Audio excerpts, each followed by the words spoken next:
Oh man, what the deal? How y'all feel out there? With a Maserati just blew past. Oh man, this your man King Louis Allah coming to y'all with another installment on just keeping y'all mind right, trying to wake y'all up, man. It's imperative and essential. The word they're using nowadays is essential.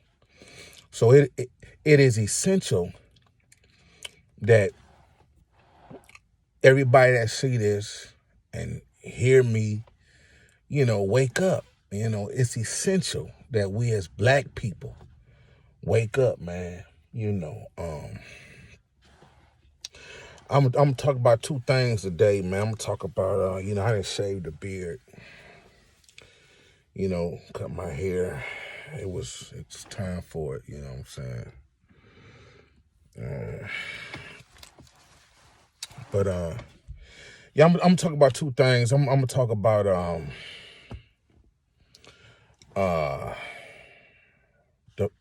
the music business and independence, and I'm gonna talk about the Christmas spell, and I guess Satan, right? But I want to talk. So I was gonna talk about independence, so I guess I'll start there.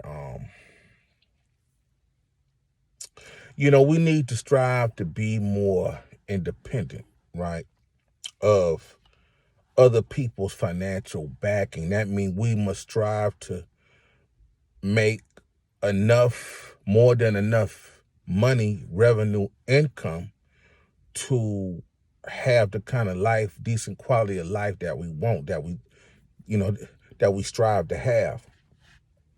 And, my thing is veterans of the rap game, like Cube,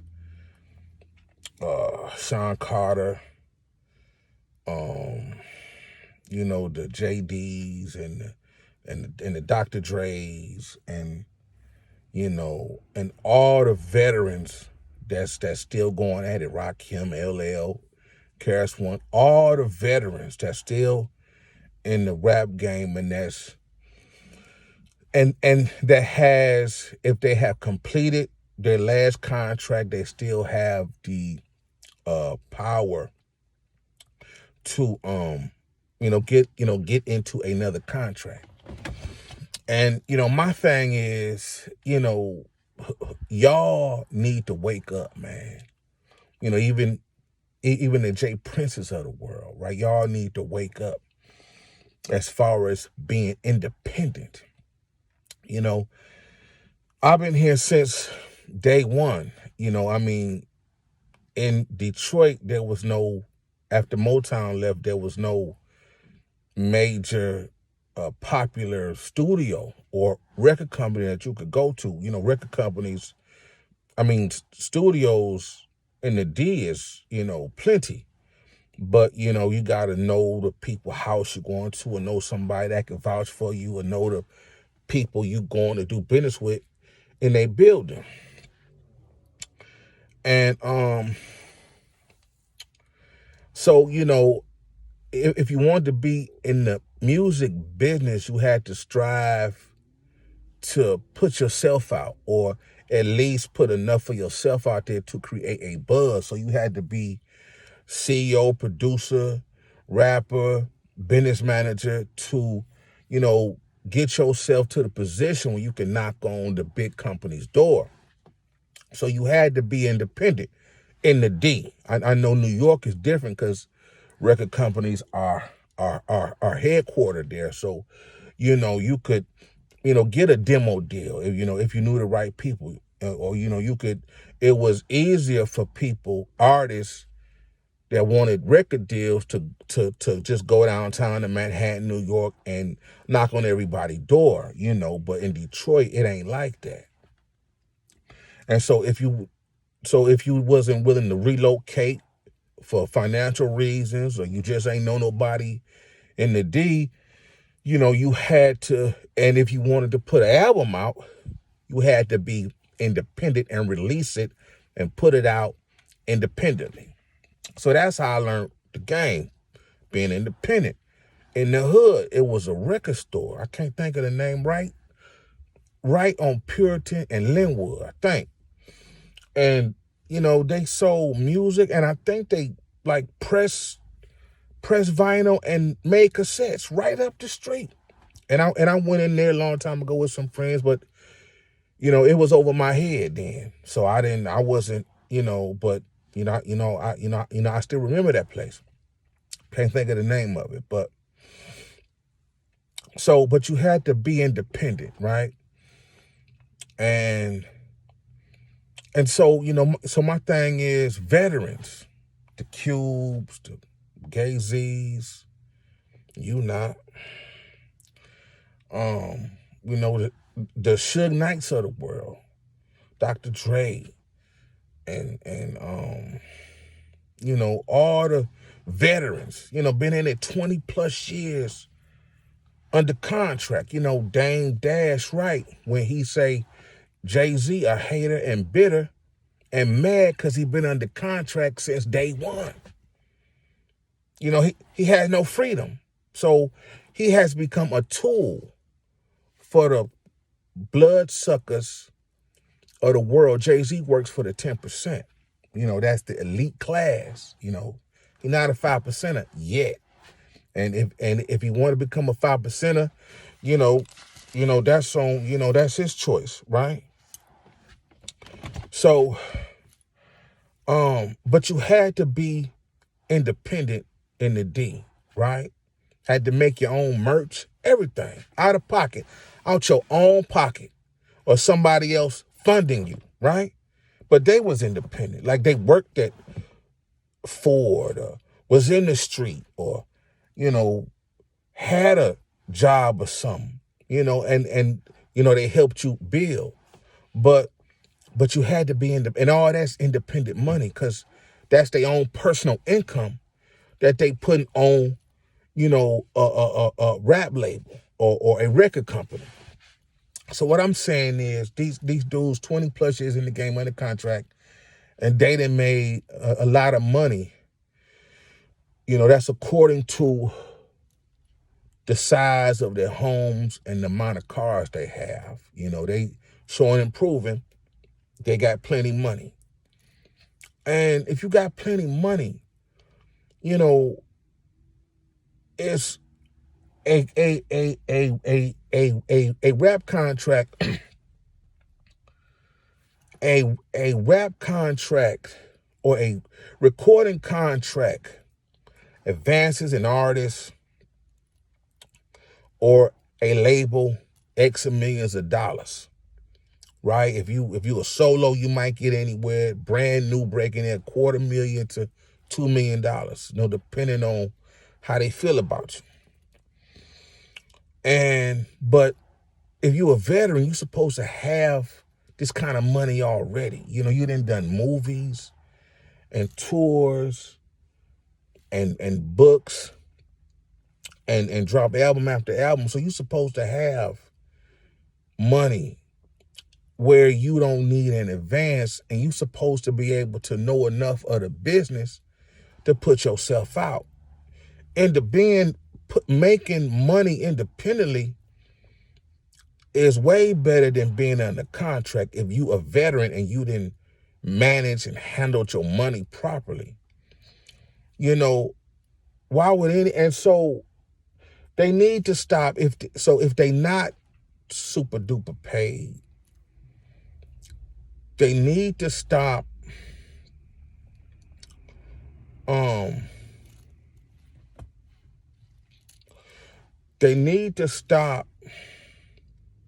allowing the record companies and media, white and black media, to say they worth or made X amount of billions of dollars. That's ridiculous. They say 10 years ago, they say Ice Cube at the time was worth $356 million. I say Ice ain't worth no 356, but he probably done made that at the time globally. Now he probably at a couple $1 billion with box office worldwide, with worldwide receipts, right? And so, if you got 5% of that money, there's no excuse why you can't at least put your own album out. And so where I'm going is, if you got 20 cars, 40 cars, 2 mansions, and a island home, and an island retreat, and your own studio, don't you think it's better to put your own music out? You've been doing this 20, 30 years. You can put your own music out at cost on your own and make the retail price of your CD. So if CDs at $10 and you sell 100,000 CDs, you done made $1 million to yourself, minus the online distribution fee and business banking transaction fees, minus all that, but you're still at 900,000. If you sell 1 million CDs independently at $10, you would have made $10 million gross, minus the online distribution fees and the banking transaction fees. So, why still sign a deal and you 25, 30 years deep with nothing but successful gold and platinum singles and albums? That don't make no sense. There is no growth and development in our so-called black hip-hop heroes. See what I'm saying? It's like, if your parent company can do it, why can't you do it? You ain't learned? So, man, that's all I'm saying, man. We got to strive to be independent in music and movie, films, TV, other industry, trucking, our own law firms, our own banks, our own Wall Street agencies, our own insurance companies. We got to strive to be independent. As long as we're independent, we're not going to make not make a fair enough money where, we feel fairly or justly compensated, right? So I was telling Floyd, I was trying to holler at Floyd in his ear, right? And Floyd's favorite number used to be 100 million, right? He won 100 million to fight. Every time before he retired and before he got to 50 fights, he was like, he won 100 million. He won 100 million, right? And so, this is what he would say on TV, right? I won 100 million, I won 100 million. But, and so Floyd put on his Instagram or Facebook page, and I shared his post of two of his checks he got, right? And they was Golden Boy Promotions, and it had the gate revenue and pay-per-view revenue, and both of them came to rounded up like $30 million. It was like 28.5 and something like 28.5 million dollars, and think 26 or $29 million, something like that. So they was roughly $30 million, two $30 million checks in the same year, right? So I'm like, wow, Floyd then, said, and it's like, and put it out there like, this ain't nothing. I want more money, right? And so, I would watch Floyd and listen to him after the interviews, and he was like, this Mayweather Promotions, this, that, and the other. I say, Mayweather Promotions? Well, if it's Mayweather Promotions, why you got Golden Boy paying you? Now Oscar, I think I seen Oscar one time in the street in the desert in '99. I was in a red big truck. I don't know. But I'm like, you know, why you got Oscar? Why Oscar paying you and not Showtime, HBO pay-per-view department paying you? See, Floyd to draw Floyd, and so we don't know how much Oscar was getting, and Oscar paid Floyd and the other fighter, right? Don't know how much the other fighter got. It wasn't no. They say it was nowhere near what Floyd got, but Oscar paid them a couple million, paid Floyd 28 million, and who knows what he got. So if Floyd wanted 100 million, he got to remove Oscar Golden Boy Promotions out of the equation. And, I think he done that. And so he had to go to pay-per-view. And I was like, Floyd, man, if they don't, it's like, you the draw, you got to, go deal with Showtime, HBO yourself. You can't let Oscar negotiate the deal on the Golden Boy Promotions. And then I think, what's my man? Man, damn, what's my man's name? Bernard Hopkins, right? He was like, well, Oscar one of us, right? I said, Oscar one of y'all, man, but this a business. I ain't mad at Oscar, but if you want more money, you got to remove Oscar out and let him go manage the Hispanic fighters. And you got to, you can't share the promotional title with Oscar. You know what I'm saying? They gotta pay you because Floyd is the draw. Floyd is the draw because he undefeated, and people every time he fight, they think he might lose. So that's why he the draw.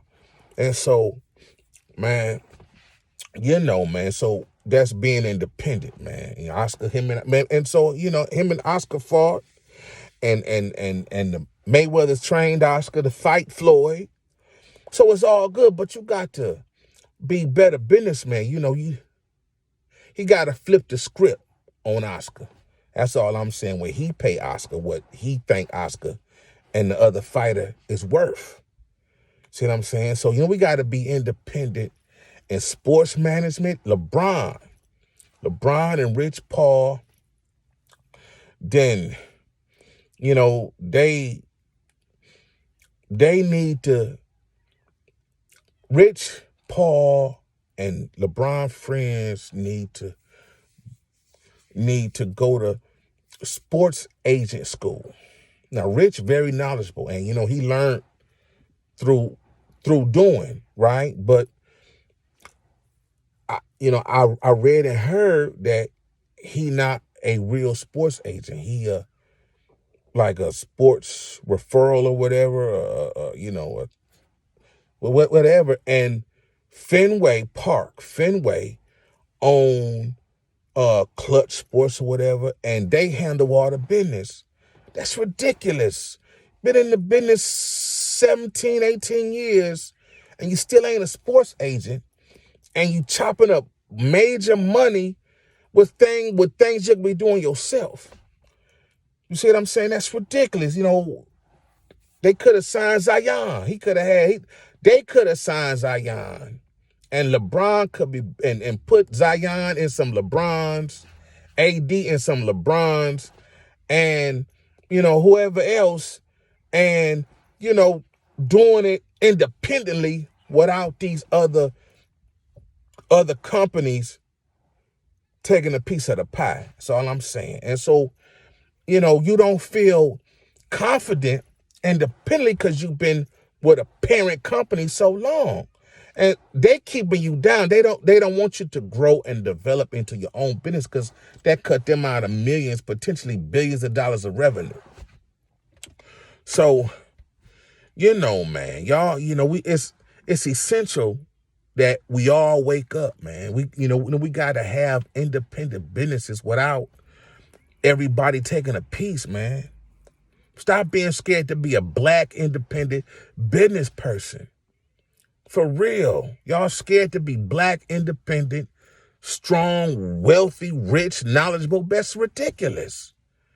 Ridiculous, man. So,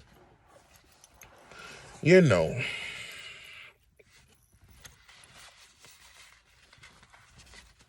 you know, that's ridiculous. And then when you get on, stop being scared to help other businesses, other black businesses build.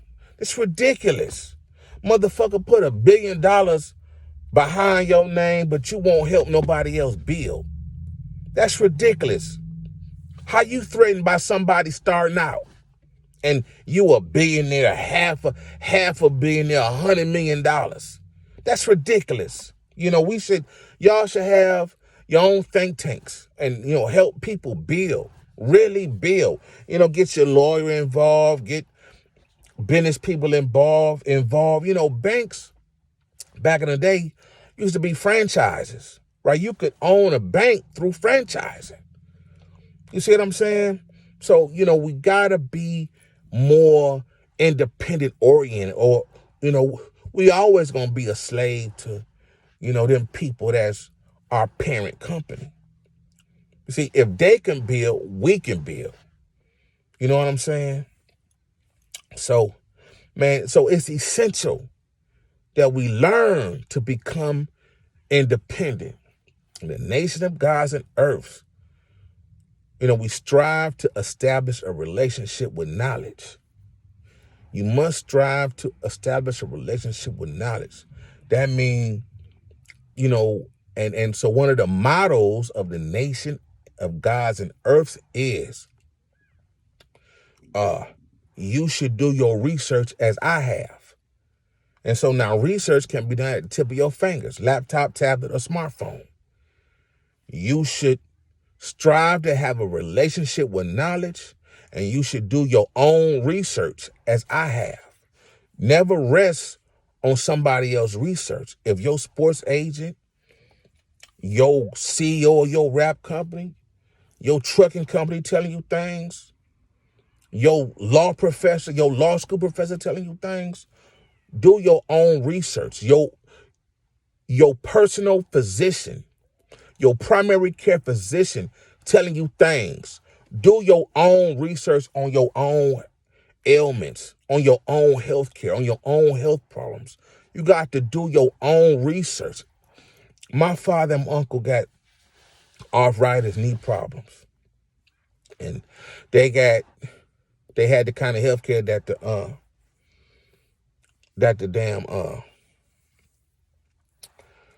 therapist, the physical therapist come to their house and stretch them, work them out for about 30 minutes. Then they leave. And so when it's over, when them weeks is up, they say, well, I don't feel no better. But I say, well, you got to go to swimming aerobics and water therapy, things of that nature. They say that they ain't say I could do that. And I say, oh my God. So, and I told my father this, I told my uncle this, and if they doctor ain't recommended, so they not looking to they are not looking into their own health care. You see what I'm saying? That's ridiculous. You know what I'm saying? Water aerobics, water therapy is, it's the best way to make yourself walk again. It will just walking in the water, you build your strength up, right? And it's really low impact, right? Man, they didn't say that. They didn't say, I don't know if I can do that or not, right? I'm like, wow. So, man, so you can't rest on nobody's knowledge. You got to be an independent thinker. See what I'm saying? So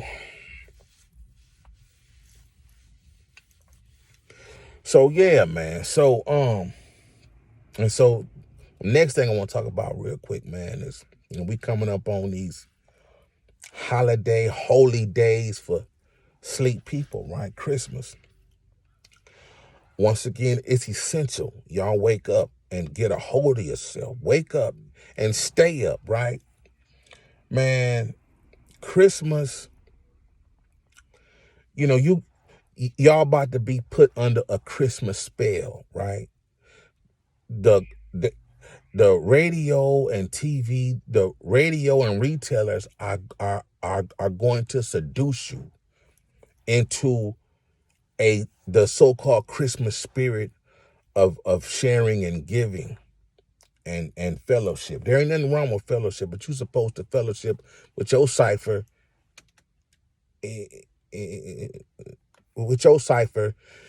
anytime that you can, right?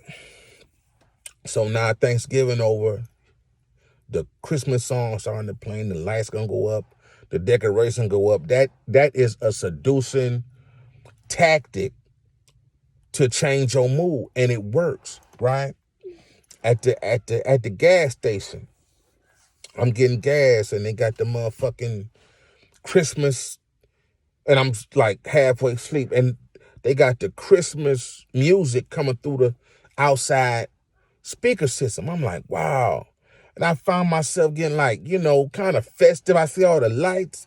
I say, hell no, this shit is seducing you into shopping, spending, eating, partying. It's ridiculous. It's a festive time of year, but people lose their mind.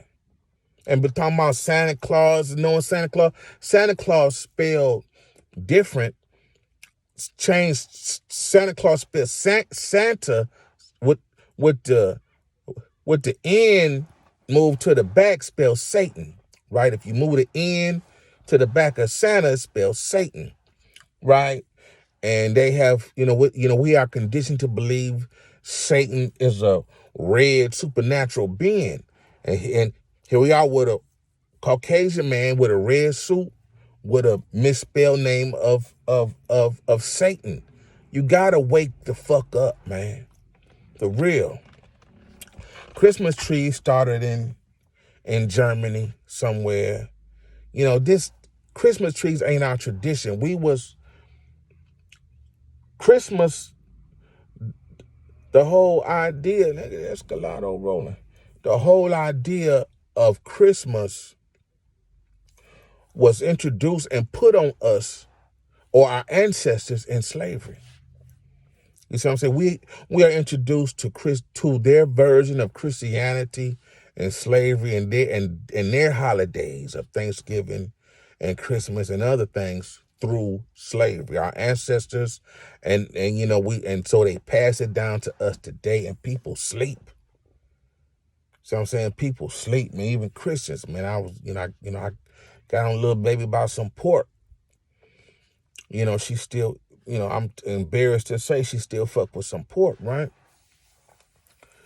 And how Christians, people, Jesus worshipers, Church of God in Christ worshipers, Bible toters, religious fanatics, Jesus fanatics, how you gonna have ham and pork, cross wearers, Jesus peace wearers?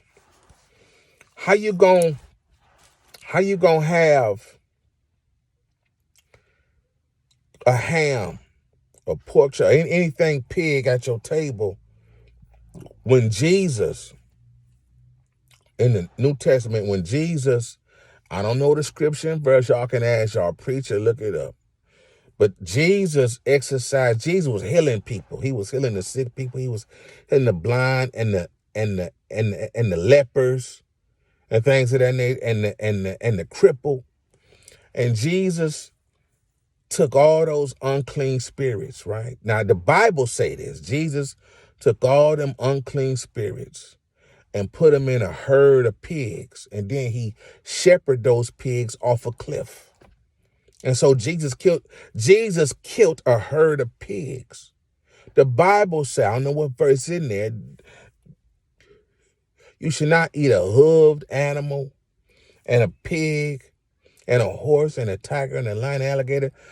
Those things are off limits for people, and pigs are off limit. They are unclean animal. That's an unclean animal.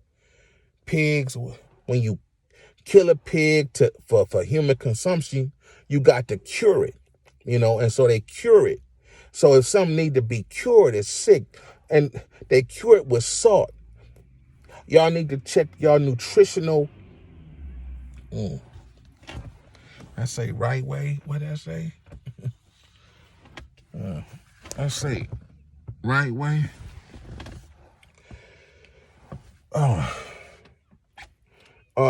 You got to cure it with salt.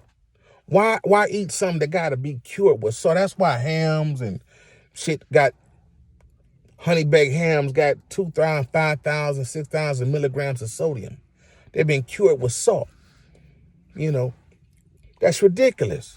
That's ridiculous, man. Y'all got to stay off that pork, man. That's swine. You know what I'm saying? A pig eat anything. A pig will eat a human being, even the bone gristle. You know, some killers dispose of human remains that way through feeding them through pigs. So, pigs ain't, hog, pigs, pork ain't good for you. And I'm truly allergic to pork. Really, I am. It's a food allergy. I don't know how, but I developed it a long time ago as a little boy. I was in the backseat in Canada, and I was with my godbrother and his mother, my godmother, my mom. I think my sister was there. And we was eating we sat at McDonald's, and I love Egg McMuffin with Canadian bacon, but now Whole Foods sell turkey Canadian bacon, so it's all good. But I used to love McDonald's Egg McMuffins, and I got one. I got lightheaded. I couldn't. My nose stuffed, my eyes started watering. I said, man, if my godbrother was alive, he'd tell you. I still get the same reaction today. Canadian bacon is pork ham. I still get when I eat ham, pork. I get so I ain't so I haven't had pork in a very long time. I get sick, and 2 days later, I might get a headache. 2 days later, I might get a headache. My eye be watering, my nose be stuffy on pork, and things cook next to pork and things cook with pork. So man, I can't mess with it. But yeah, man, y'all got to wake up, man. Y'all got to wake up and don't let, the retailers, because everybody going to sleep. It's essential. Y'all keep your wits about yourself and, don't spend too much and don't eat too much because, it's a festive time of year. Don't drink too much. You know what I'm saying? And just, try to stay up, man. That's all I'm saying. Try to stay up because, this the time of year, that the weather change, people get down. You know what I'm saying? So, that's all I'm saying, man. Don't get put under a spell. You see what I'm saying? That's all I'm saying, man. Peace. I'm out. Peace to the gods, peace to the earth. I'm out.